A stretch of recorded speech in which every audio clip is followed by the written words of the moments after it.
Allegedly sacred or temple procyon, sorry, I don't think I can say the word, can be traced to ancient times and is nearly as old as the profession itself. Furthermore, and I don't think I can, thels, I don't think I can say that either, have been owned by religious institutions, sometimes with the proceeds being used for good deeds. Nevertheless, the acceptance of procyon between religions and varies between religions and within religions. Sexual morality has varied greatly over time and between cultures. A society's sexual norms and standards of conduct is often linked to religious beliefs or social environmental conditions of these. Uality and the reproduction are fundamental elements in human interaction and societies worldwide. Furthermore, sexual restrictions is one of the universals of culture peculiar to all human societies. The valuation of virginity in the medieval church brought into relief a tension between the Genesis injunction to be fruitful and multiply, with its understood contextual implications of marriage as a social institution. The interpretation of the superiority of virginity over marriage, sexual activity and family formation from the Gospel texts, Matthew 19:11-12 and Matthew 19:29. Now, as someone who firmly believes that co-creation is based on love and the uniting of the divine feminine with the divine masculine, I cannot help but suspect that this is all an attempt to prevent the common man from becoming closer to God without the intervention of the church.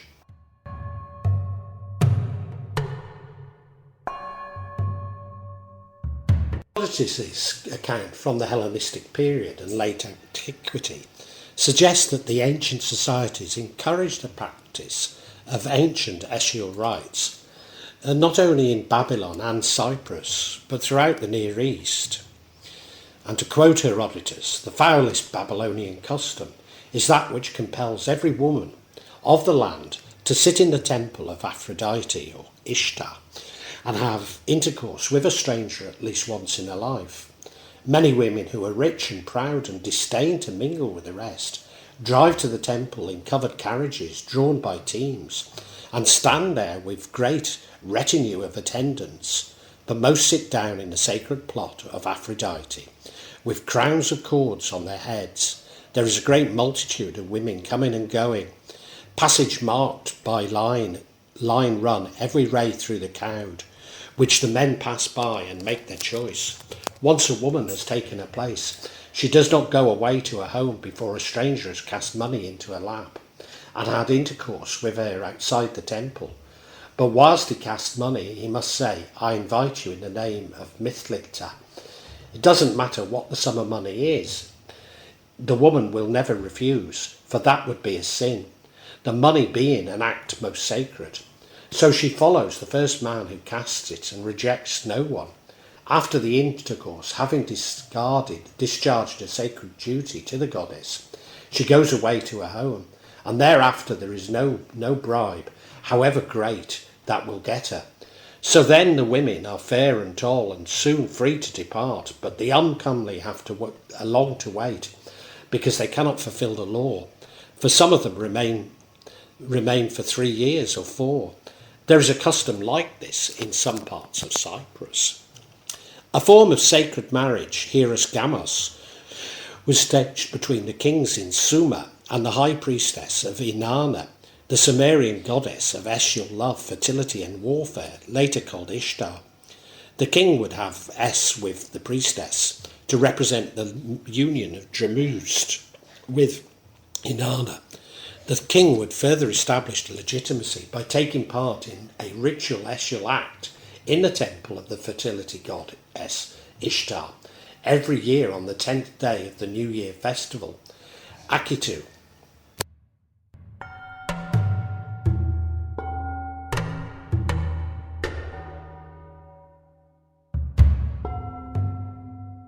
Practice sacred prostitution as a part of cult deities including the worship of mated pair of deities, a bull god and a lioness goddess, whilst in later days it was the mother goddess who became prominent, representing fertility, and in Phoenicia the goddess who presided over human birth. In Canaan, the temples of Baal and Ashtaroth were often housed together. Priestesses worked as temple prostitutes, and there were male sacred prostitutes. Rituals often involved orgastic celebrations. Wine was consumed in vast amounts to celebrate Baal's blessing of the vineyards. One of the most powerful forces attracting people to the religion was promiscuity and licentiousness. Sacred prostitution, worked for both males and females, was a custom of ancient Phoenicians. It would be decided that the deities of Astarte and Adonis, and sometimes performed as a festival social rite in the cities of Byblos, Afka and Baalbek, later named Heliopolis, as well as the nearby Syrian city of Palmyra. In northern Africa, the area of influence of the Phoenician colony of Carthage, this service was associated with the city of Siccia, a nearby city that received the name Siccia Veneria from the temple of Astarte or Tanit, also called Venus by Roman authors. Phoenicio-Punic settlements in Hispania, like Cancho-Ruana, Gades, Castello de Jola, have suggested this practice through their archaeological and iconography. In particular, Caccio-Ruana featured a sanctuary built with multiple cells or rooms, which had been identified as a possible place of sacred prostitution in honour of Astarte. Whether a similar system operated in ancient Israel is much debated, but certainly there are two names for prostitutes in the Hebrew Bible, common prostitutes, and maybe those are holy. Although even this is challenged, and any mention of such practices, it is argued we're referring to the Canaanites. This seems eerily similar to the rebranding of gods as demons by the Israelites.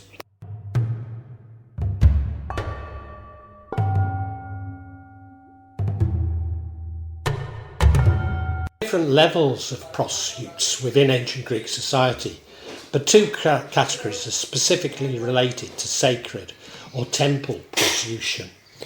The first category are the hetes, also known as courtesans, typically more educated women that served within the temples. The second category are known as hierarchs, slave women or female priests who worked with the temples and served essual requests of visitors to the temple. Prostitutes formally performed sacred functions within the temple of Aphrodite. They would often burn incense in honour of Aphrodite. Chameleon of Heraclea recorded in his book on Pindar that whenever the city of Corinth prayed to Aphrodite in matters of great importance, many prostitutes were invited to participate in prayers and petitions. The girls involved in temple prostitution, often typically slaves owned by the temple. However, some girls were gifted to the temple from other members of society in return for success in particular endeavours. The Roman Emperor Constantine closed down a number of temples to Venus, or similar deities, in the 6th century CE. As Christian church historian Eusebius proudly noted, more recently scholars have challenged the veracity of sacred prostitution as a concept, suggesting that the claims are based on mistranslation, misunderstandings or outright inventions of ancient authors.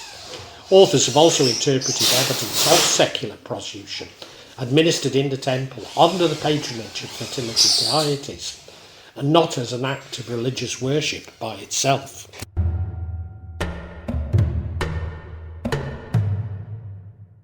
According to ancient Hindu tradition, the most beautiful girls would compete to become the Nagra Vadu, or bride of the city. This was a complex and important role that merged courtesan with sacred prostitute. They were connected to both the court and the temple. People in some Indian states practice hierodolic prostitution with similar customary forms such as basavi, and involves the dedicating of prepubescent and young adolescent girls from villages in ritual marriage to Hindu deity or a Hindu temple. They then work to the temple and function as spiritual guides, dancers and prostitutes, servicing male devotees in the temple. The Devadasi were originally seen as intercessors who allowed upper caste men to have contact with the gods. They may develop sexual relations with other men. They are not looked upon with lust. Despite the practice being abolished by various state legislations in India, there are approximately 48,000 Devadasis in the country. The Jukis are temple pros in Nepal. Although banned, it still exists. Wealthier families from Karnia, Takuri and Bista buy girls from poorer families to be dedicated to a temple and not allowed to marry.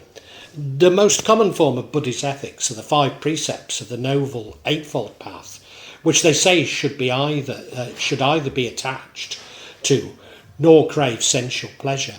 These precepts take the form of voluntary personal undertakings, not divine mandate or instruction. Within certain branches of Buddhism, for example, there is an emphasis on non-judgmental and understanding towards individuals engaged in S-work, recognising their humanity and inherent worth. Buddhist monks and nuns of most traditions are expected to refrain from all sexual activity, and the Buddha is said to have admonished his followers to avoid unchastity as if it was a pit of burning cinders.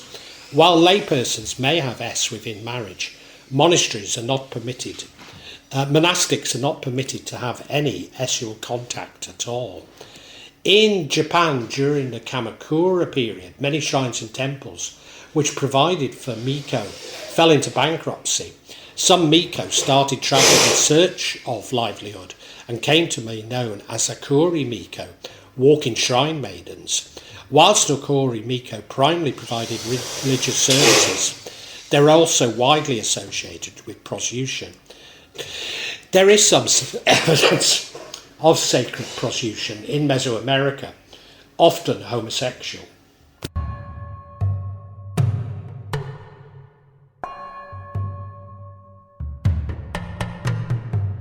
Attitudes towards prostitutes appears to have hardened within Christianity during the medieval era.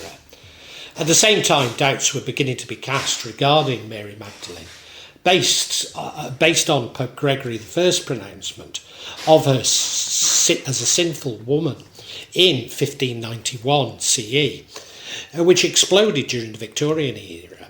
Pope Paul VI in 1969 finally made the clarification that Mary Magdalene was not a prostitute. Also in the medieval period, the Catholic Church increasingly attempted to regulate human behaviour, including within the bedroom, juxtaposition the image of Mary the Virgin Mother and Mary the Whore, a dichotomy which still informs social policy. In fact, early Christians tend to have much more compassionate attitude. For example, Thomas Aquinas saw prostitutes as necessary evil, as they were permitted by God in order to prevent male lust from becoming totally out of control. So, as he noted, were necessary to guarantee the wholesomeness of palaces. Otherwise, Aquinas worried sodomy and worse crimes might result.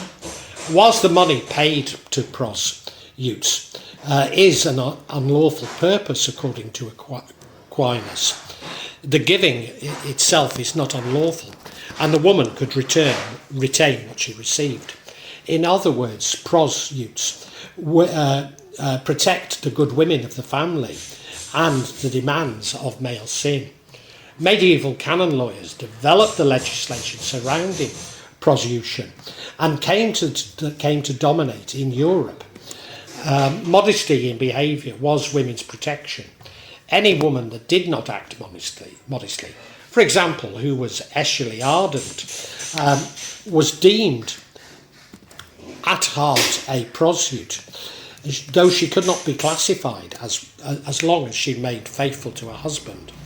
The attitude of medieval canon lawyers towards prostitution was complicated by several factors. In fact, in the first instance, they regarded women as having different sexuality from men, since it was Eve who led Adam astray in the garden. Women regarded as having no self-control, particularly in sexual matters. Hence, the rigidity of dress, conduct, and movement of women testified to their status as good or bad. This meant, however, that medieval church lawyers did not especially condemn the prostitute for their activities, as she was merely acting out of sexuality that good women repressed.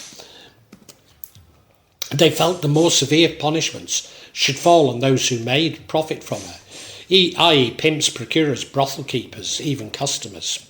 Nonetheless, the Roman Catholic Church turned a reluctant blind eye to prostitution during the Middle Ages in hopes of detracting from sexually rebellious citizens through the ecclesiastically controlled profession. Although the Church remained adamant in the Bible's disdain for prostitution, it was generally ignored, and it was believed to lessen the chances of men committing the aforementioned greater sins.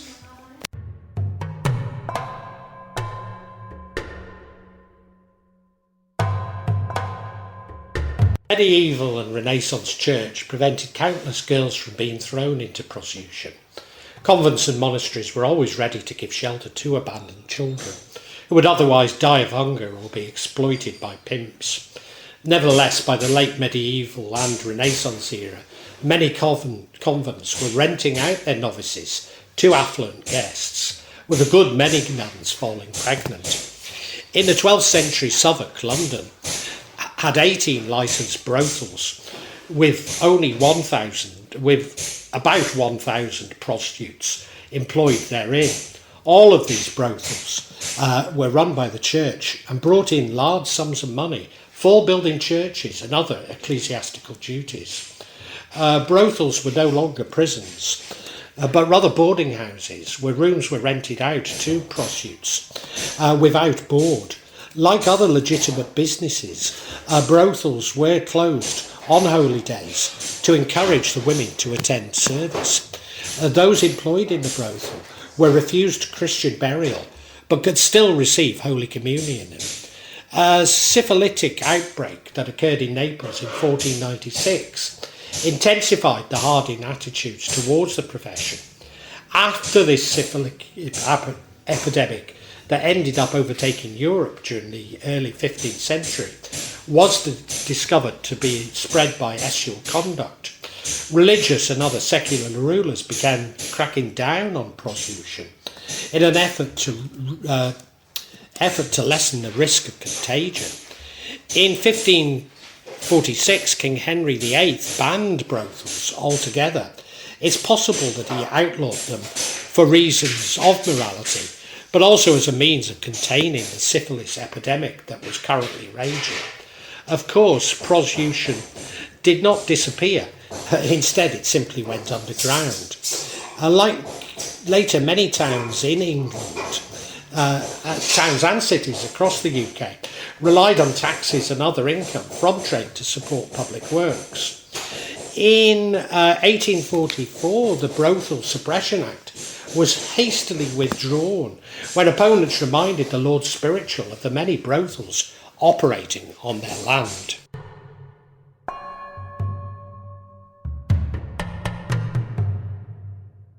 Bible, Deuteronomy 23:19 to 20, Matthew 21:12 to 13, and Al-Quran 2:7:5 to 280, lending money with interest and other financial sins are denounced at least as strongly as sexual sins. However, these verses are frequently disregarded or interpreted differently because of banking and credit are now viewed as socially acceptable activities and regulated within the law. Additionally, Jesus is said to have rejected stigma and punishment for women who are perceived as sexual sinners in a number of biblical accounts, such as Luke 7:36 to 50 and John 8:1 to 141. The New Testament's morality on sexuality seems to have its roots in Paul's eschatology letters to churches following Jesus' crucifixion. Paul commanded the followers of Christ must be exceptionally chaste. They do not and should not visit brothels. Romans 6:15 to 20. Al-Quran emphasised the importance of treating all people with respect and kindness. Quran 49 to 13. While S-work is considered sinful in Islam, the religion also advocates for the protection and fair treatment of all individuals, including S-workers. Indeed, the Ottoman Caliphate was remarkably liberal towards including towards male prostitutes. The Catholic Church stance on contraception and premarital S. Through teachings rooted in religious doctrine, the Church has sought to control sexual behaviour by prohibiting the use of contraceptives and promoting abstinence until marriage. The doctrine not only influences individual behaviour, but impacts public policy and healthcare access in many countries with large Catholic populations. Similarly, in conservative Islamic societies, religious teachings and institutions play a crucial role in regulating sexuality. Within Europe, attitudes changed somewhat with the growth of Protestantism, which tended to be more liberal in its attitudes. But whilst the Protestant Reformation abolished celibacy and monasticism, but it did not affirm the sexuality of women as a part of this reform. In fact, in the Netherlands, the Lutheran Church ran brothels, utilising the profits for charitable causes. However, the Protestant Reformation in the 16th century saw many brothels across Europe were forcibly closed down. Protestant reformer John Calvin had prostitutes detained in Geneva were immediately drowned in Geneva were immediately drowned in Rome. Whilst the US fundamental Protestants are noted for having particularly illiberal attitudes towards prostitution.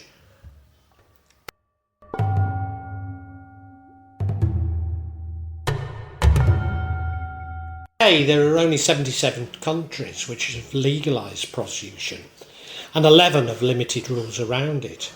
In general, however, the legislation tends to criminalise the women rather than their customers, although the pimps and traffickers are often also criminalised. This may be informed by Victorian belief in prostitution being fuelled by fallen women, but all too often there is no concern for the social circumstances which may have forced or attracted women into prostitution. It would seem that, especially within the Abrahamic religions, attitudes have changed little since the medieval period and continue to be characterised by a massive degree of hypocrisy. It's been widely reported that in the country I live in, laws are being proposed to criminalise all S outside of marriage. Already businesses are developing to allow the rich and powerful to circumvent these laws, reflecting the massive hypocrisy I speak of.